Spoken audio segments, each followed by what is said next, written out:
என் இனிய மும்மினான உறவுகளே, அஸ்ஸலாமு அலைக்கும் வரஹ்மத்துல்லாஹி வபரகாத்துஹு. நம்ம நபி ஸல்லல்லாஹு அலைஹி வஸல்லம் அவர்கள் கூறினார்கள், நான் பலி கொடுக்கப்பட்ட இருவரின் மகனாவேன்.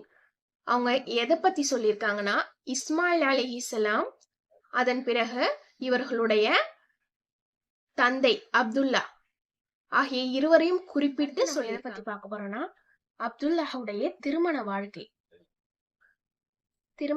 பற்றி. அப்துல் முத்தலிப் ஆமினா என்ற பெண்மணிய அப்துல்லாக்கு மனைவியாக தேர்ந்தெடுக்கிறாங்க. அந்த காலத்துல ஆமினா வம்சத்தாலும் மதிப்பாலும் குறைஷியர்களில் உயர்ந்தவர்களா இருக்காங்க.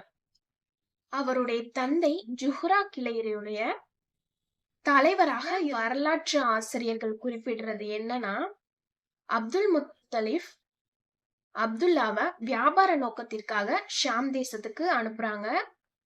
சில காலம் அங்கே நோய்வாய்ப்பட்டு மதினாவுல தங்குறாங்க. மதினாவுல தங்கும் பொழுது அங்கே நோய்வாய்ப்பட்டு நோய் அதிகரித்து மரணம் அடைகிறாங்க. அவருடைய உடல் நாபிகா அப்படின்ற இல்லத்துல அடக்கம் செய்யப்படுது.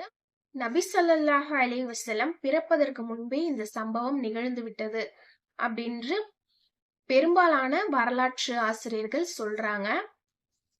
சில வரலாற்று ஆசிரியர்கள் நபி ஸல்லல்லாஹு அலைஹி வஸல்லம் பிறந்து 2 மாதங்கள் கழித்து மரணம் அடைகிறாங்க அப்படின்னு சொல்றாங்க. அப்துல்லாவுடைய மரண செய்திய ஆமினா கேட்ட பொழுது கல்லும் கசிந்துருகும் அப்படின்ற ஒரு இரங்கற்பாவை பாடுறாங்க. அந்த காலத்துல எல்லாம் கவிதை தானே ஃபேமஸ்.